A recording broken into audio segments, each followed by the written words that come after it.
ദിലീഷ് പോത്തനാണെങ്കിലും റോഷനാണെങ്കിലും തകർത്ത് അഭിനയിച്ചിട്ടുണ്ട് ആ റോളിലുള്ളത്.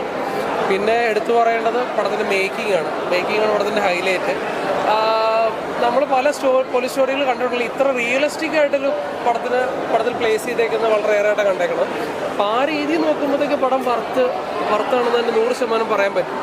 എന്തുകൊണ്ട് തിയേറ്റർ വന്ന് കാണണമെന്ന് വെച്ച് കഴിഞ്ഞാൽ നമ്മൾ പല സമയത്ത് പോലീസുകാരെ കുറ്റം പറയുന്നുണ്ടെങ്കിലും അവർക്ക് നെഗറ്റീവ് അടിക്കുന്നുണ്ടെങ്കിലും അവർക്കും ഇമോഷൻസ് ഉണ്ട് എന്ന് പടം പറയുമ്പോൾ ഇത് കണ്ടിറങ്ങുന്ന ഒരാൾ നാളെ ഒരു പോലീസുകാരോട് കുറ്റപ്പെടുത്താൻ വരുന്നതിന് മുമ്പ് ചിലപ്പോൾ തിങ്ക് ചെയ്യാം, അവരുടെ സിറ്റുവേഷൻസും മനസ്സിലാക്കാമെന്നുള്ളത്. സോ വർത്ത് വാച്ചത്തിനാണ്, തിയേറ്റർ വാച്ചബിളാണ്, തിയേറ്റർ വന്ന് കാണാൻ പറ്റിയ പടം തന്നെയാണ്. സിനിമ അടിപൊളിയായിരുന്നു. എൻ്റെ ക്യാരക്ടർ പേര് അനു ആണ്.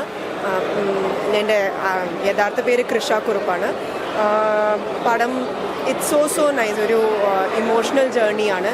തീർച്ചയായിട്ടും ഈ പടം പോയി കാണൂ, ഫാമിലിയോടെ പോയി കാണൂ. തിയേറ്റർ എക്സ്പീരിയൻസ് ആണ് ഈ പടം. So go to your nearest theatre and watch this movie. Thank you. ഭയങ്കര രസമായിരുന്നു. ഞാൻ ഈസി ആയിട്ട് അവർ ചെയ്യുന്ന ഒരു സംഭവമാണ്. ലൈക്ക് ആക്ടിങ് ചെയ്യുന്നതെന്ന് ഫീലേ ആവില്ല, അവർ ആ ക്യാരക്ടർ ജീവിക്കുകയാണ് literally. So it was so nice to be on screen with such great actors. അടുത്ത മൂവി യെസ് തീർച്ചയായിട്ടും, പക്ഷേ തമിഴിലാണ്. ഞാൻ കൂടുതലും ചെയ്തിരിക്കുന്നത് തമിഴിലാണ്. സോ അടുത്ത 2 മൂവി തമിഴിലാണ്. അതില്ലാതെ കുബേരായിലും ഉണ്ട് ധനുഷയുടെ പടം. പ്രത്യേകിച്ച് പറയേണ്ട കാര്യമില്ല. ഷാഹി കബീർ എന്നുള്ള പേര് കേൾക്കുമ്പോൾ തന്നെ നിങ്ങൾക്ക് അറിയാം, ഇതുവരെ ഹിറ്റുകൾ മാത്രം സമ്മാനിച്ചിട്ടുള്ളൊരു റൈറ്റർ ഡയറക്ടറാണ്.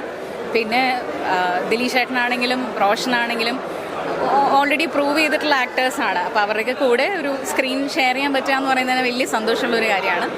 നല്ലൊരു ക്യാരക്ടറാണ് ഞാനിതിൽ ചെയ്തിരിക്കുന്നത്. ചെറിയ ക്യാരക്ടറാണ്, പക്ഷേ കുറച്ച് സ്ട്രോങ് ആയിട്ടുള്ളൊരു ക്യാരക്ടറാണ്. എല്ലാവരും സിനിമ കാണണം, കണ്ടിട്ട് അഭിപ്രായം പറയണം. സിനിമ വലിയൊരു വിജയമാക്കി മാറ്റണം.